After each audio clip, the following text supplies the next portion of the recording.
有一个人家里养了个鹦鹉，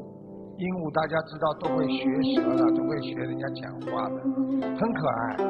那个时候呢，有一个来访的朋友到了这个女主人的家里，他说：“你家的鹦鹉是不是病了？因为鹦鹉老在那里咳嗽，看起来很痛苦的样子。”主人呢一听十分紧张，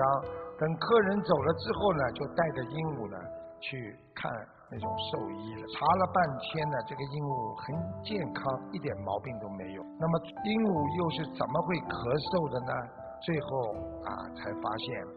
它不是真正的咳嗽，而是它在学这个女主人抽烟抽得很凶的时候，她的那种咳嗽声。学佛人应该知道，我们现在有很多人，当出现在生活当中有矛盾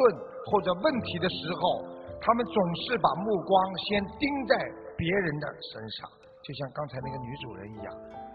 她咳嗽，她觉得都是她的问题，没想到是她自己自身的问题。一般的人都是指责对方的错误和过失，也许真正的原因就是在自己，只是我们从来都以为自己不会做错事情，所以我们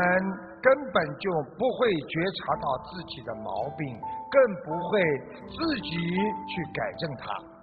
中华传统文化当中讲到，己不正焉能正人，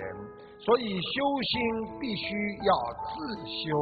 然后才能度人。在家中的行为举止直接影响到你的孩子，如果爸爸妈妈像菩萨，孩子一定是个小菩萨，所以要像菩萨，你才能让别人跟着你修。所以奉劝所有出去度别人的人都要懂得一个道理，我们要度别人，自己首先要像个菩萨，